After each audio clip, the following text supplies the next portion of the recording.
les pregunto a ustedes, para tomar participaciones y demás, ¿quién identificó los elementos del conflicto en la audiencia que les dejé?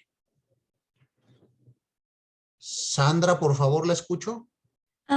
Bueno, yo en esa parte tuve una duda, porque yo no identifiqué el conflicto en el hecho, sino en el proceso, porque los hechos como tal, pues no venían como muy de qué sucedió o qué fue lo que pasó que nos llevó a la audiencia. Entonces yo los identifiqué en el proceso, pero no sé si eso es correcto. Sí, sí. Aquí recuerden, obviamente, si les doy una audiencia para identificar, pues será en el proceso. El previo no lo sabemos. Pero aquí el conflicto que se debate vía procesal, ¿cuáles fueron, Sandra? Ok, de acuerdo. Yo identifiqué la pretensión por parte del ofendido, que él exige la reparación del daño y hasta en cierto modo su dignidad de los ofendidos, porque también hay dos menores de edad y aparte está Gregorio Vázquez Pérez. No recuerdo si había otro. Eh, Hay resistencia por parte del acusado, el cual no quiere indemnizar los perdón, 48, se me olvidó la cifra, pero él quiere indemnizar los 100,000 en lugar de la cifra que es la correcta. Ok.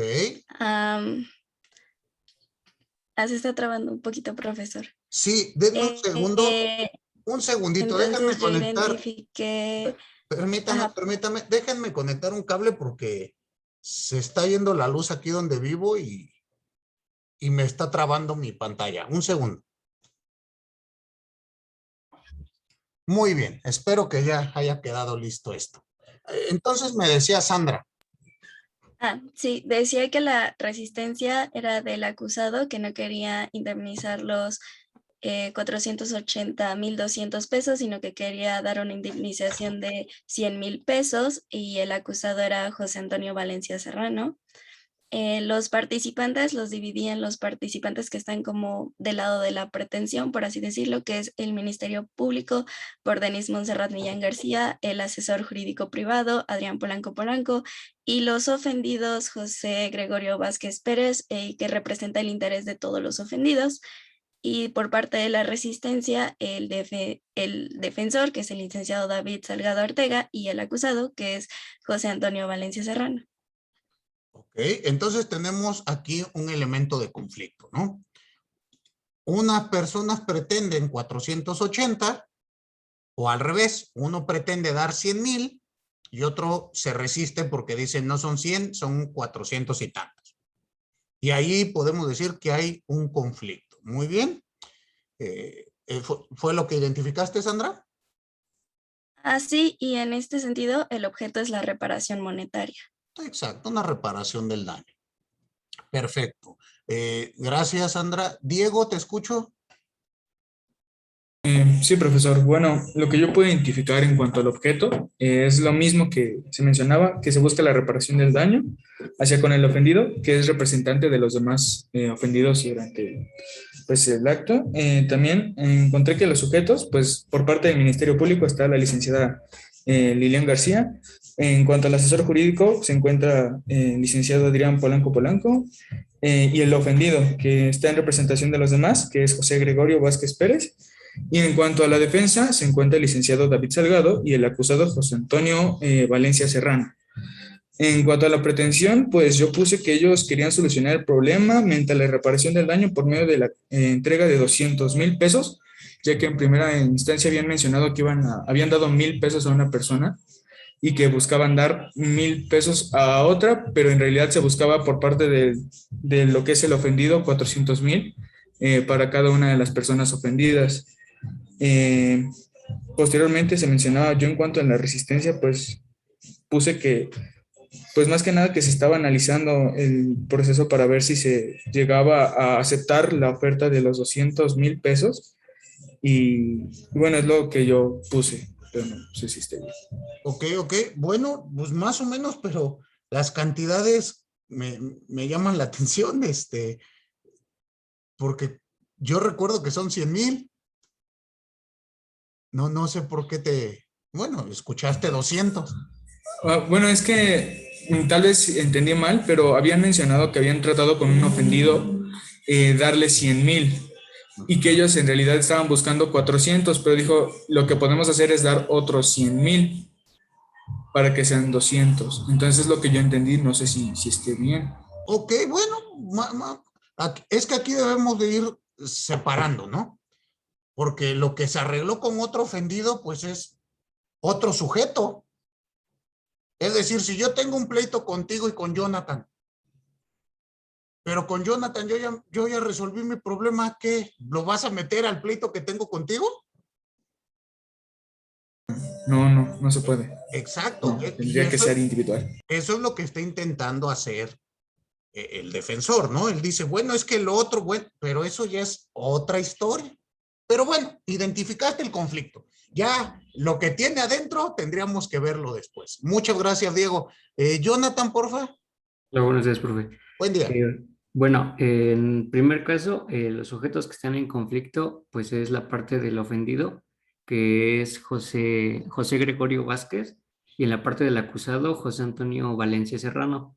Los abogados, pues realmente, pues no es los que están en el conflicto, sino sus asesores y quien los van a ayudar a resolver esta controversia.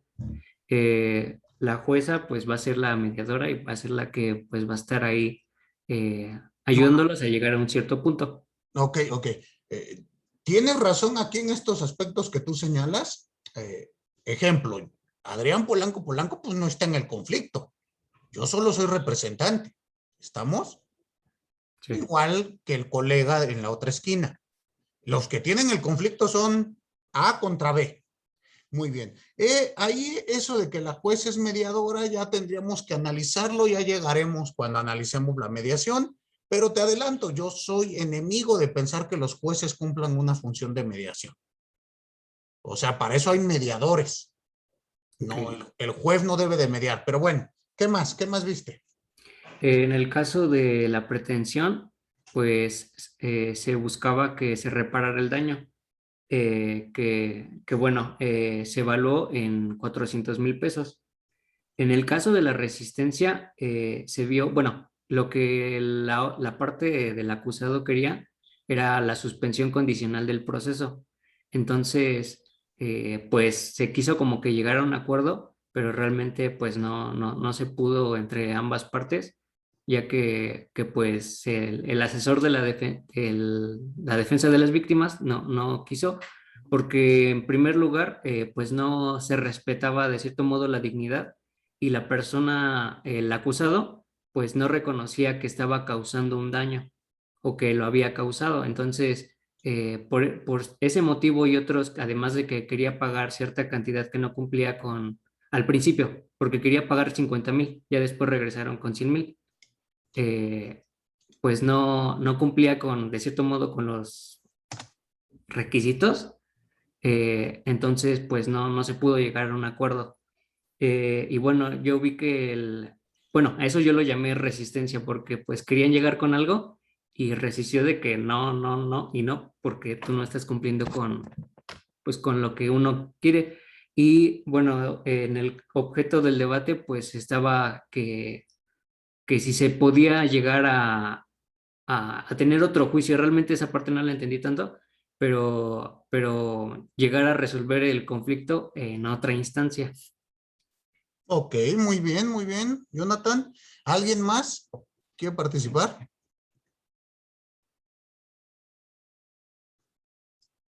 No tantos, imagínense. ¿Nadie más? ¿No identificaron otro conflicto que hubo en Yo, esa profe, audiencia? Dime, yo, Berenice.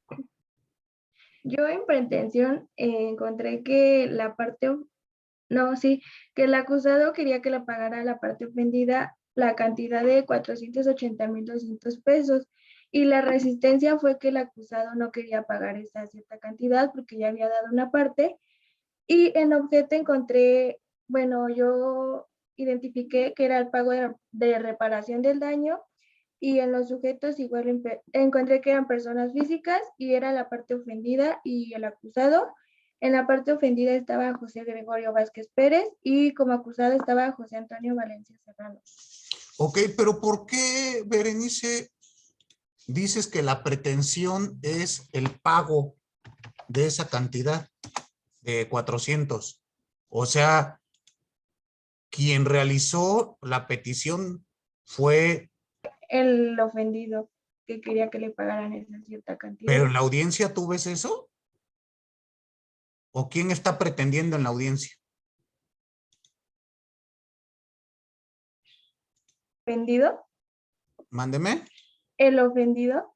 El ofendido es el que le dice a la jueza, yo quiero que me paguen 400,000. ¿O quién pide?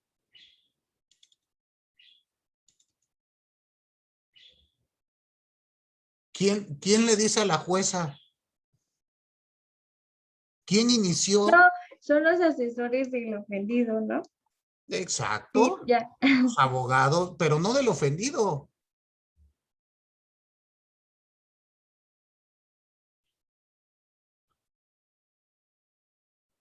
Sino de la defensa, ¿no? Sí. El acusado es el que llega y dice, recuerden, pretensión, tradúzcanlo con un dame, o haz, o deja de hacer. En este caso es, vamos a acabar nuestro problema y tú acéptame 100,000 pesos. Es lo que él está proponiendo. La resistencia es la oposición a la pretensión. Y la resistencia es, yo no quiero 100,000, quiero 400. ¿Estamos? Y el objeto de pretensión es precisamente, bueno, el objeto de conflicto es precisamente la reparación del daño. ¿Con cuánto me doy por pagado de mi reparación del daño? Muy bien, pero les preguntaba, ¿no vieron otro conflicto en esta misma audiencia?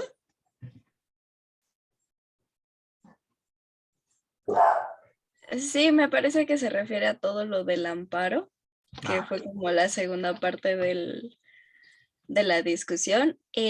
Pero en ese sentido no creo que que el asesor jurídico pretendiera como que algo, yo lo que entendí del amparo era que se había detenido como la investigación de los hechos y entonces metieron, pero aparte, un juicio de amparo. Entonces, en este sentido, lo que la jueza decía era que se tenía que detener el proceso para que no afectara con el juicio actual que estamos llevando. Pero en este sentido, el asesor jurídico decía que pues eso no era necesario porque de alguna manera, de acuerdo con el proceso, establecía que sí se podía llegar hasta cierta parte en ese juicio. Y y la parte del defensor del acusado decía que pues no tenía ningún sentido llevar a cabo más procesos si después se iban como a tener que regresar por la parte de lo que se dictaminara en el juicio de amparo. Eso era lo que tengo entendido, pero las pretensiones o las resistencias son las que no tengo muy claro. Podría decir que la resistencia es por parte de los ofendidos o por esta parte y que la pretensión por detener el proceso sería por parte del acusado. pero vamos a lo mismo. ¿El acusado en algún momento dice, quiero que se detenga el proceso? ¿O quién es quien pretende detener el proceso? ¿Con quién? Es que No le escuché. quien pretende detener el proceso en una primera parte, pues es la jueza. Eso. ¿Y entonces con quién es el conflicto? En este caso mío. Con la jueza. ¿Yo me peleo con el abogado del otro escritorio o con la jueza? Con la jueza. Y quiero que entiendan ustedes lo siguiente. Hablamos que un conflicto intersubjetivo de intereses puede ser entre sujetos, personas físicas o personas legales. Personas legales, privadas o públicas. ¿Estamos de acuerdo? Y puede ser de persona física con persona física, de persona física con persona moral, de persona física con una persona moral privada o de persona física con una persona moral pública y en todas sus combinaciones. En este caso ocurre un conflicto donde la jueza dice, hay que detener el procedimiento. Y donde en otro lado, en representación y en defensa de los intereses de las víctimas, yo le digo, no puede detener el proceso. Si se dan cuenta, entonces, hay una pretensión y hay una resistencia. Esta resistencia la hice valer en una figura. ¿Quién de ustedes se percató cómo se llama esa institución? Porque no nada más agarro y le digo, pues yo no quiero que se detenga, ¿verdad? ¿Qué figura hice valer? ¿Alguien lo notó? El código de procedimiento. Exactamente, pero ¿qué figura sería del código de procedimientos?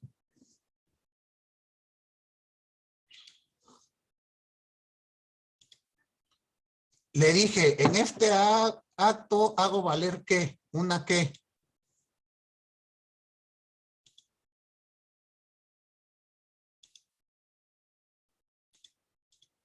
Una nulidad de acto. Bueno, Dime, Sandra. no, también recuerdo que era de los derechos humanos, también podría ser. Ok, bueno, es una nulidad por violación a derechos humanos. Es una nulidad de acto procedimental por violación a los derechos humanos. ¿Y qué es lo que quiero que ustedes vayan identificando? Los conflictos. En este caso, en esta audiencia, hay dos tipos de conflictos. Como acertadamente me dijeron, el primer conflicto es de A contra B, José Antonio contra José Gregorio. Y se refiere propiamente a cuánto es lo que asciende la reparación del daño. ¿Estamos claros? Pero hay un segundo conflicto, que es entre la solicitud, bueno, la pretensión de suspender un procedimiento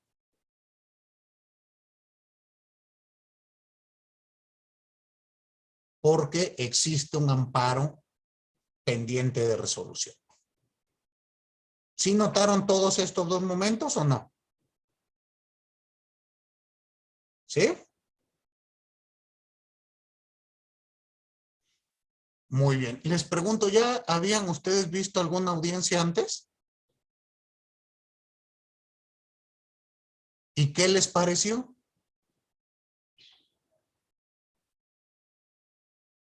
¿Quién me dice algo? Bueno, yo, profesor. Interesante.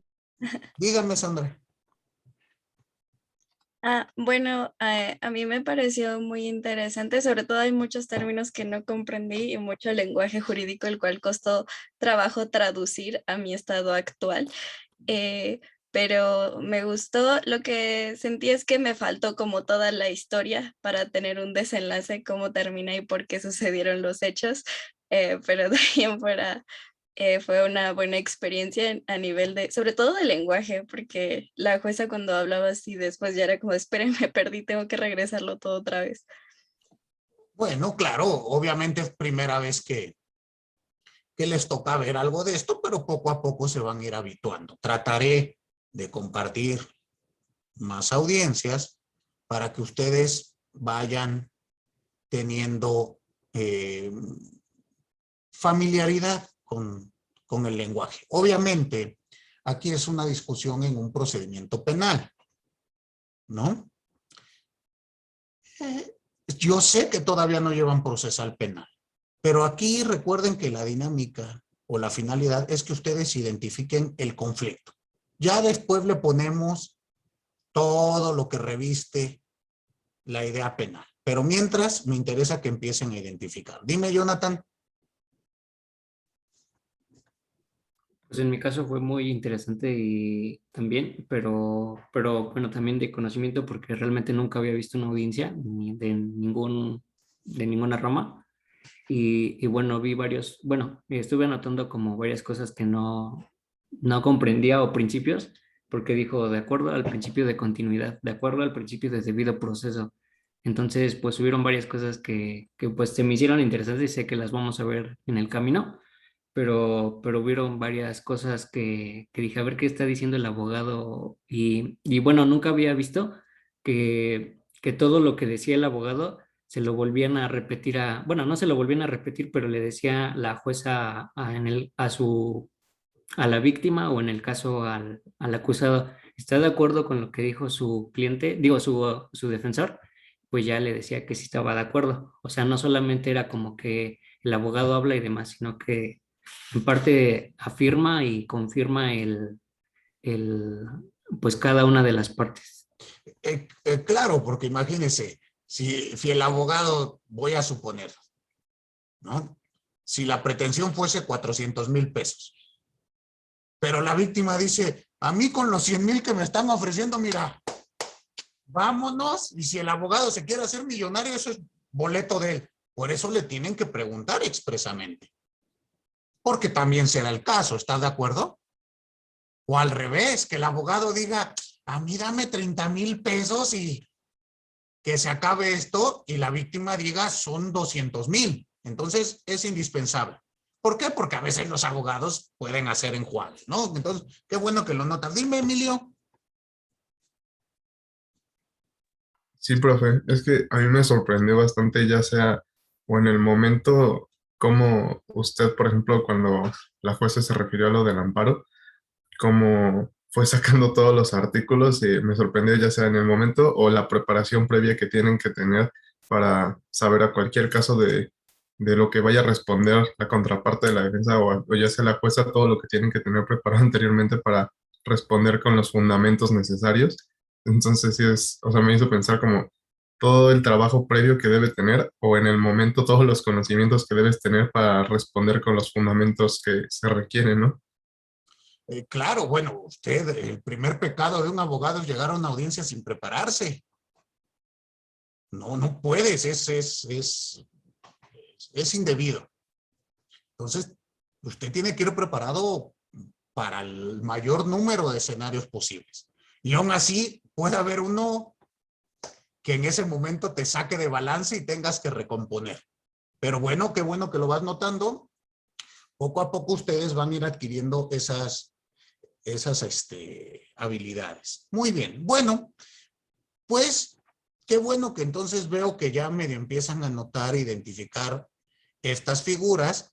Les compartiré otras audiencias para que sigamos haciendo este ejercicio.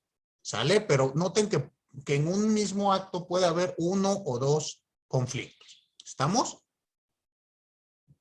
Muy bien. Ahora, pasemos a la siguiente etapa o el siguiente tema de nuestra sesión. El siguiente es el relacionado a las formas que hay para resolver el conflicto intersubjetivo de intereses. Les recuerdo que por conflicto intersubjetivo de intereses debemos de entender la coexistencia de una pretensión y de una resistencia acerca del mismo plano de la realidad, es el choque de una pretensión con una resistencia respecto de un mismo objeto en el mismo plano de la realidad social. A esto lo conocemos como conflicto intersubjetivo de intereses. Este fenómeno, que ya vimos que es propio del campo de lo social y es el presupuesto para un proceso, pues va a tener solamente dos vías para resolverse. La primera vía es que el conflicto se disuelve por los propios interesados, ya sea de manera directa o de manera indirecta. La segunda vía de resolución es que se resuelve por un acto de autoridad legal o convencional. Expliquemos un poquito estas vías. La primera, dije yo, se disuelve entre las propias partes. Y la segunda, dije, lo resuelve una autoridad. ¿Sí? ¿Pusieron atención a eso? Y utilicé estos dos verbos. ¿Cuál es la diferencia entre disolver y resolver?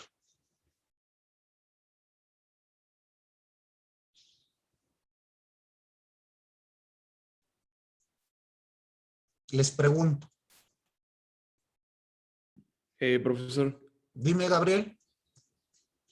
sí, bueno, yo creo que disolver es como hacerlo menos, no darle importancia y sacarlo por la tangente. Y bueno, resolver pues es darle concretamente una solución, o sea, concreta, directa y pues sí. Ok, bueno, ahí tienes un primer punto. ¿Alguien concuerda con lo que dijo Gabriel o tiene otra opinión? Dime, Reina. Bueno, en la parte de disolver, yo creo que se refiere a justo la, bueno, si podemos verlo así, la destrucción del conflicto y como tal, ¿no? Llega a un punto en el que las partes deciden solo disolverlo y por decirlo así, cada quien por su lado, ¿no? Mientras que en el resolver vemos que más bien ambas partes antes de separar el conflicto deciden encontrar un punto medio o alguna solución, ¿no? Al mismo conflicto. Muy bien. Sandra. Bueno, yo en el disolver, en este sentido, lo encuentro como más una negociación entre las partes, porque el problema no se va, es como cuando tú vas a preparar agua de limón y disuelves el limón en el agua y tiene ese tinte, tiene ese sabor, pero no necesariamente tiene que ser conflictivo, puede ser una negociación de las partes.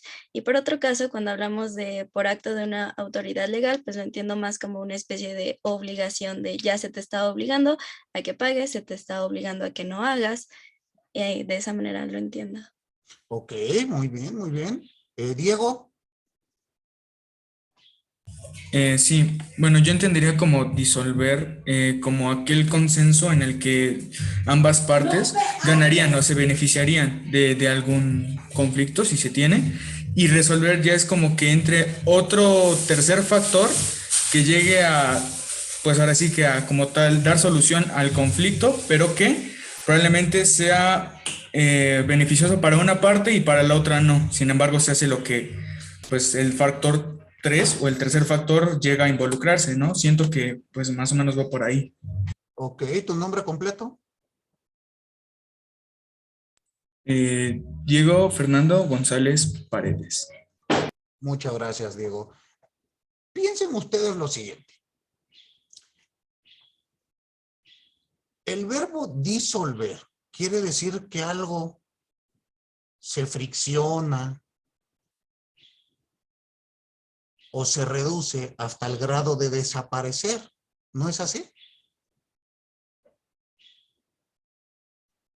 A mí me toca ver, por ejemplo, cuando se están limpiando el barniz de las uñas, que utilizan un solvente, ¿no?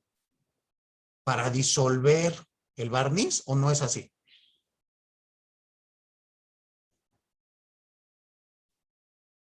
¿Sí? Dice Sandra que no. Entonces, ¿qué ocurre, Sandra? No, perdón, es que estuve en la facultad de química, entonces no es exactamente así, pero sí más o menos puede aplicarse en ese sentido. Bueno, el proceso químico, pero yo me refiero al verbo. Por eso, pero no disuelve como tal el barniz, o sea, no es la acción que se hace, por así decirlo. Entonces, ¿qué es lo que Por eso pasa? lo asemejo con, ¿Cómo? por eso lo asemejo más con un agua de limón. Ajá. Ahí. Porque en ese sentido, si hablamos de una disolución, nosotros ponemos algo sobre el agua y esta disuelve el limón, disuelve el azúcar. Nosotros no vemos los granitos de azúcar, sino que se disuelven, pero ahí están contenidos, solo que forman parte del agua. Ok, bueno, en el plano entiendo químico, físico. Ok, pero utilicemos el verbo en su acepción coloquial.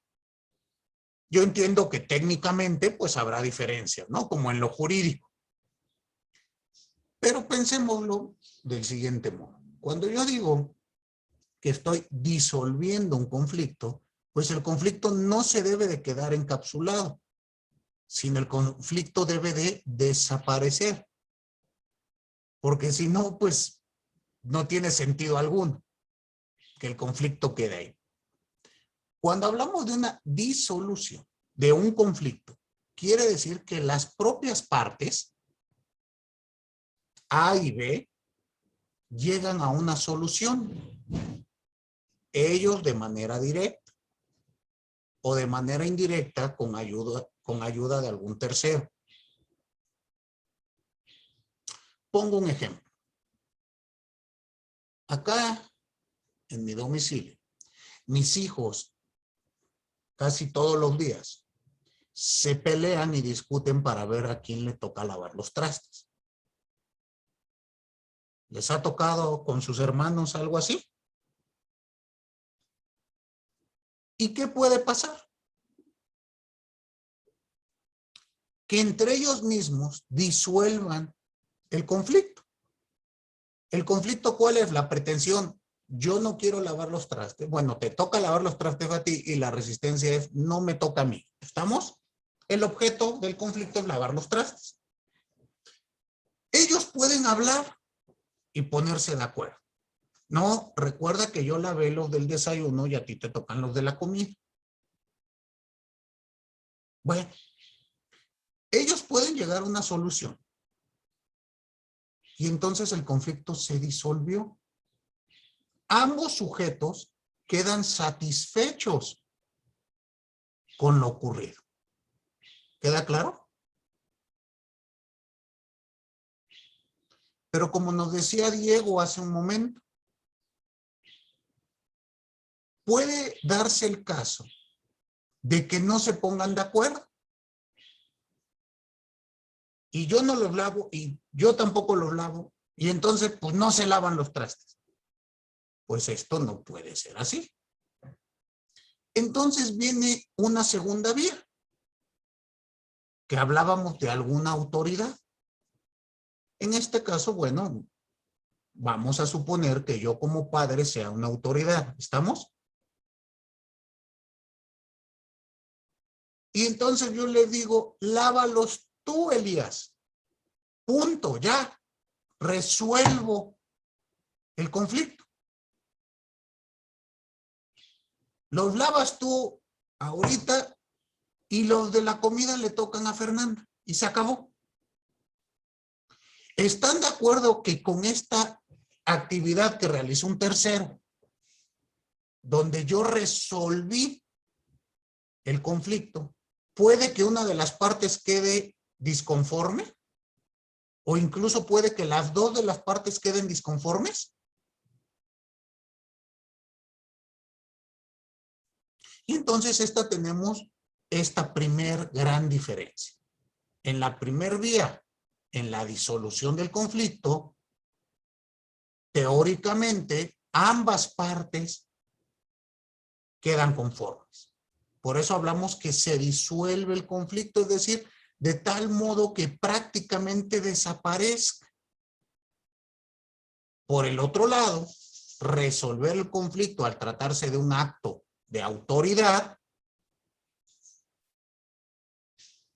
pues puede ser que alguna de las partes no quede satisfecha. Dime, por favor, Carolina. Gracias, profesor. Entonces, si, por ejemplo, no entrara una autoridad, se quedaría solo en la primera vía, ¿no? En la parte de disolución de las partes. Pero Exacto. ya que entra la autoridad, se queda en la segunda. Okay. Exactamente. Esa es la gran diferencia. Piensen ustedes que son dos vías, son dos caminos y no se mezclan. ¿Estamos? Entonces, tendremos dos vías. Vamos a estudiar o vamos a iniciar el estudio de nuestra primer vía, que es la disolución del conflicto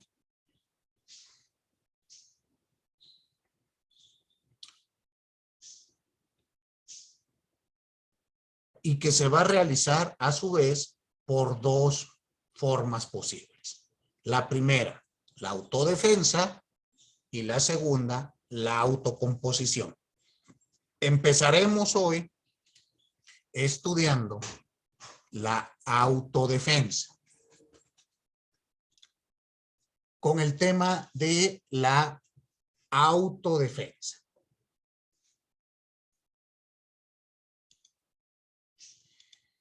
Para este tema en particular, necesito que lean el siguiente libro. Les doy los datos. Necesito que lean capítulo 2 y 3 del siguiente libro. El libro se llama Proceso, Autocomposición y Autodefensa. El autor es Niceto Alcalá, Zamora y Castillo. ¿Se acuerdan que hablé del maestro la clase anterior? Y que les dije que esta obra es fundamental para entender el proceso, por lo menos en México. Bueno, pues hay que leer. Y en estos dos apartados que les he señalado, en estos capítulos, van a referirse a los temas que tendremos a continuación. El primero, les decía, es el relacionado a la autodefensa.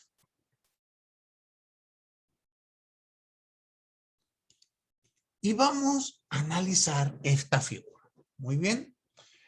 Una recomendación para el campo jurídico. Siempre que ustedes escuchen una institución nueva,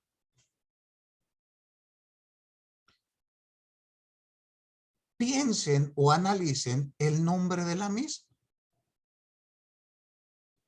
Generalmente el nombre tendrá que ver con el contenido de la institución. Esto utilizando, bueno, las etimologías grecolatinas. Y aquí tenemos esta palabra, autodefensa. Tenemos una raíz que es defensa y tenemos un prefijo que es auto. Muy bien. Defenderse es contrarrestar alguna agresión. Y auto quiere decir uno mismo. ¿Estamos? Entonces podríamos decir que autodefensa es repeler una agresión por uno mismo.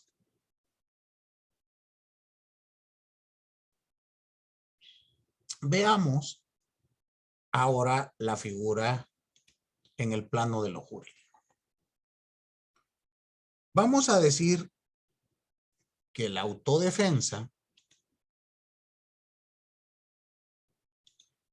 es una forma de solucionar un conflicto intersubjetivo de intereses directa y unilateral,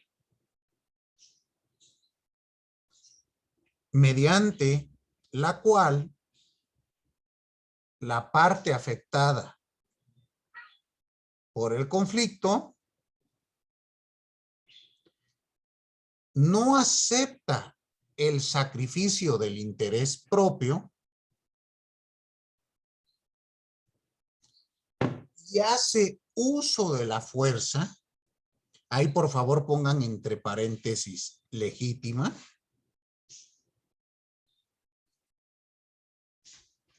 Porque cerramos paréntesis. Porque teme que el proceso llegaría tarde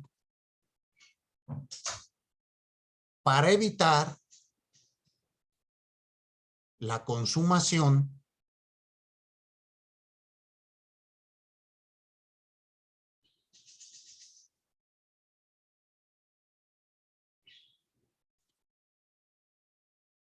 del daño que teme o sufre?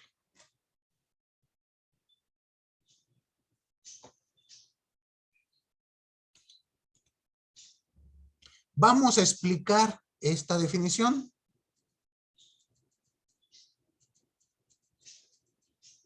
Lo primero que ustedes deben de notar es que aparece la idea de que esta es una forma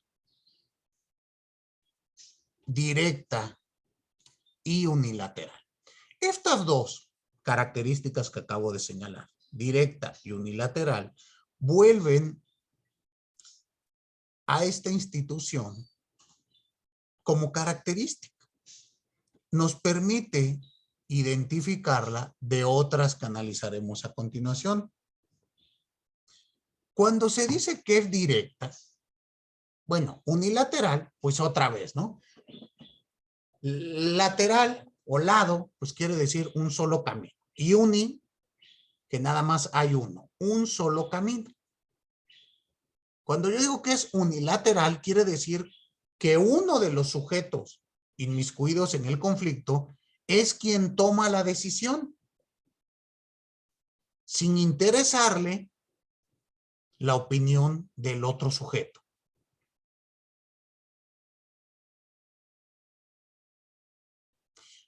Y al decir que es directa,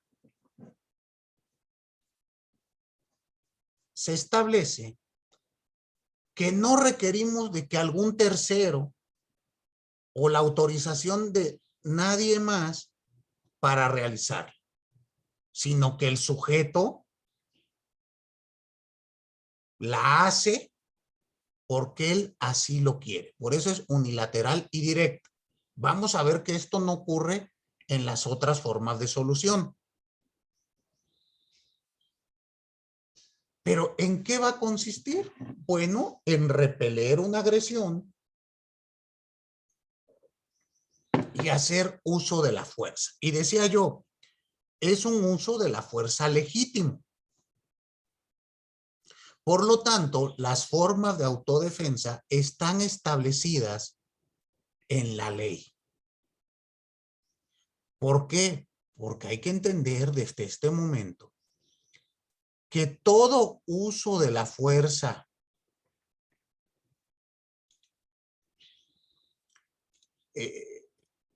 realizado por cualquier persona sin entrar en los supuestos que vamos a ver a continuación, se va a considerar ilegítimo. Nuestro artículo 17 de la Constitución Federal establece que está prohibido hacer justicia por propia mano. ¿Se acuerdan de ello?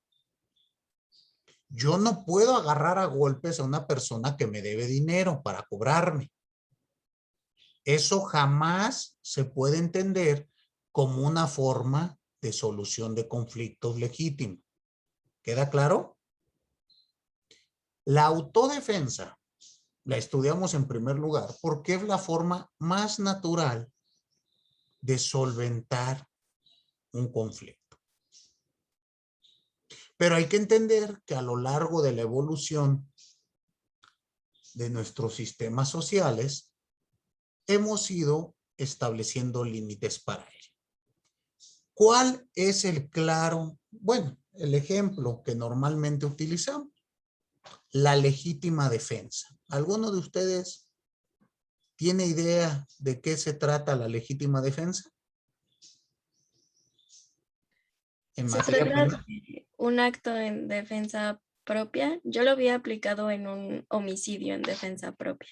Ok, ¿cómo sería el caso, Sandra?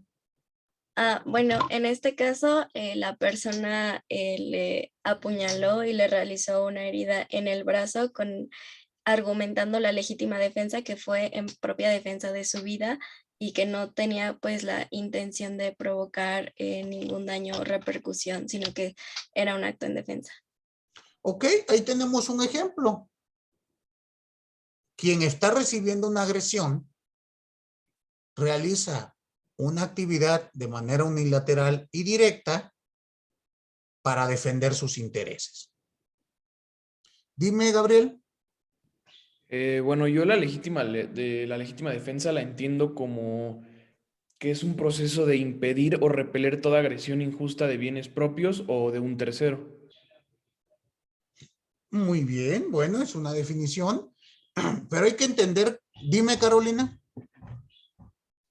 Ah, no, yo igual iba a decir qué significa la legítima defensa, pero Ok, muy bien. Pero vean ustedes esto, la legítima defensa es una institución que está establecida en ley, porque si no podemos incurrir en excesos en la legítima defensa. Dime, Axel. Bueno, yo según me había dicho un profe el semestre pasado que el truco de la legítima defensa era neutralizar la agresión, no permitir que vaya más. Y en este caso, como decía la compañera, que lo apuñala en el brazo es para neutralizar la agresión que se está recibiendo. Claro, porque si no, lo que les estoy comentando, podemos incurrir en un exceso de la legítima defensa.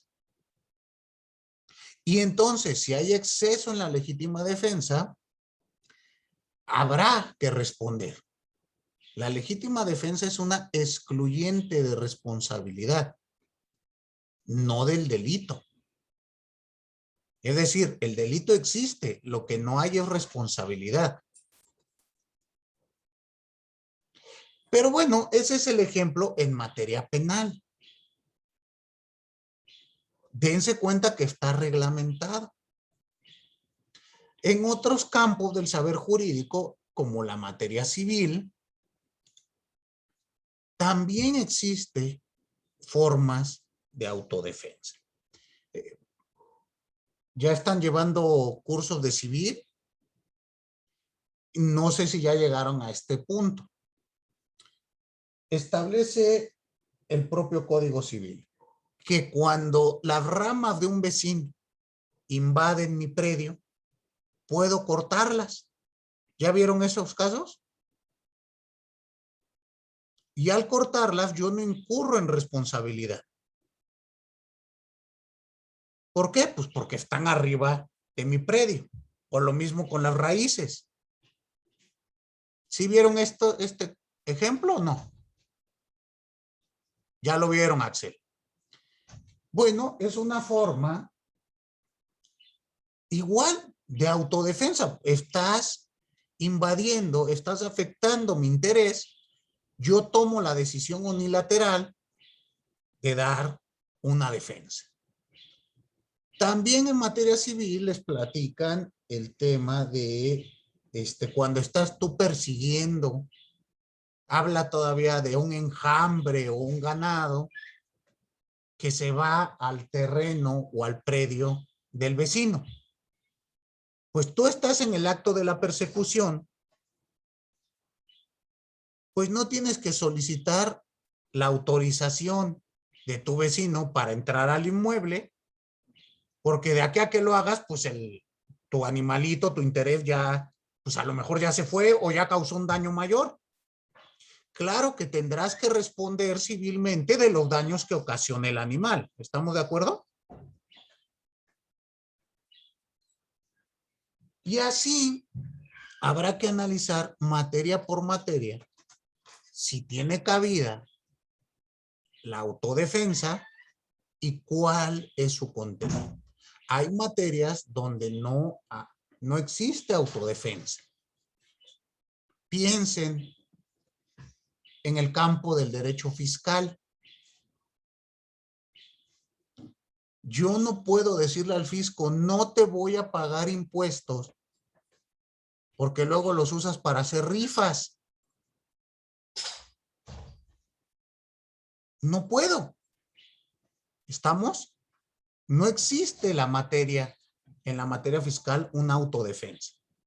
Otro tanto ocurrirá en materia administrativa y así habrá que ir analizando cada campo del saber procesal si existe o no la figura de la autodefensa como forma de solucionar los conflictos. En algunos está vetada, en otros está permitida. Pero recuerden, la regla siempre va a ser que es una forma unilateral y directa de ejercer fuerza legítima, es decir, está reglamentada para proteger un interés propio, por el temor de que el proceso llegue tarde para protegerlo. ¿Queda claro? El caso que nos dijeron hace unos segundos, Sandra, pues es más que obvio. Legítima defensa. Si a mí me están agrediendo o atacando con un cuchillo, yo me defiendo y lesiono a la persona, pues esa lesión será en legítima defensa. Pues estoy repeliendo una agresión directa, actual e inminente. Pero pensemos, le quito el cuchillo, lo someto y ya en el suelo le dejo ir 3 navajazos más, pues ya no será legítima defensa. ¿Estamos de acuerdo?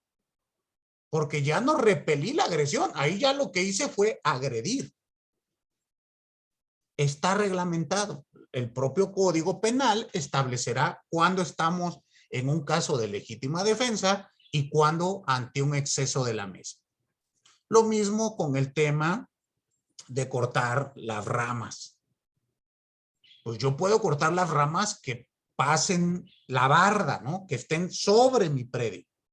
No puedo estirarme y cortarle las ramas del predio del vecino. Aunque yo alegue, es que todas tus hojas caen en mi patio. El viento las echa para acá.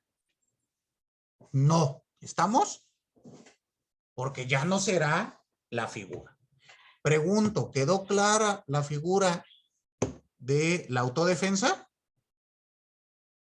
Axel, dime. No, profe, le iba a complementar el ejemplo diciendo que, por ejemplo, el de los frutos, cuando el fruto estaba de mi lado y decía que si yo podía tomar el fruto o era propiedad del dueño del árbol, y se llegaba a la conclusión de que pues el fruto era mío porque estaba de mi lado y estaba dentro de mi propiedad. Mientras estuviera de mi lado, pues sí lo podía tomar. Ah, bueno, el caso de que la rama, bueno, sea un árbol frutal.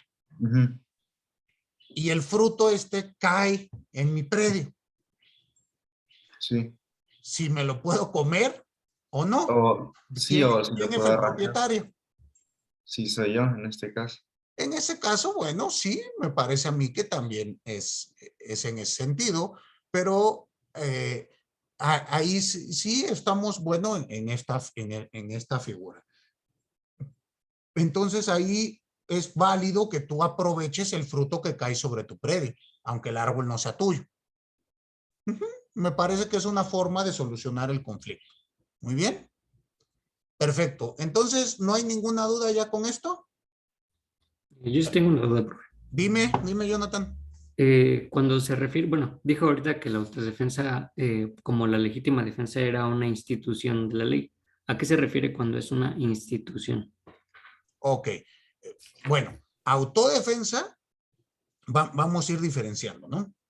Cuando hablo de autodefensa, una forma de la autodefensa es la legítima defensa. Cuando yo digo que es una institución jurídica, ya vamos a entender por institución jurídica aquella creación en abstracto que hace el legislador de un ente con un contenido legal. Es decir, legítima defensa está establecido en el artículo, no recuerdo ahora si es 20, 30 del Código Penal, donde el legislador nos dice, se entenderá por legítima defensa 2 puntos, A, B, C, D, F, G. ¿Y cuáles son las consecuencias de la legítima defensa? Una institución jurídica, piénsala como una creación del legislador que está reglamentada. Ejemplo, el matrimonio. El matrimonio es una institución jurídica. Está establecido Código Civil y tiene cierto contenido que puede ser distinto. Y eso es lo que me interesa. La institución del matrimonio puede variar de la Ciudad de México al Estado de México. Por eso digo, tenemos que atender al contenido que le dé el legislador. Ejemplo, en nuestra entidad federativa es permitido el matrimonio igualitario. En otras entidades no, pero la institución jurídica es el análisis que nosotros haremos para fines de la aplicación de la norma. ¿Sí te queda claro? Sí, profe. Gracias. Y a su vez, las instituciones jurídicas se dividen en categorías. Hay categorías institucionales, pero eso ya lo platicaremos más adelante. Ejemplo, el proceso, lo que estamos estudiando nosotros, es una institución jurídica. Tendremos que analizar el proceso, pues en su entidad federativa y en su respectiva materia. Muy bien. ¿Alguna otra duda? Todo claro. Perfecto. La siguiente sesión, la siguiente clase, hablaremos de la siguiente forma, que es la autocomposición. Muy bien. Denle una leída al tema de autodefensa en el libro del maestro Niceto y lo platicamos la siguiente clase. Recuérdenme que la siguiente clase hablemos de autocomposiciones. Muy bien. Bueno, entonces no me resta más que agradecerles a todos y a todas su atención el día de hoy. Desearles un excelente inicio de semana y nos vemos por acá el día miércoles. Muchas gracias. Hasta luego. Luego, profe. Gracias, Gracias, profesor. profesor. Hasta Hasta luego. Hasta luego, buen día. Luego.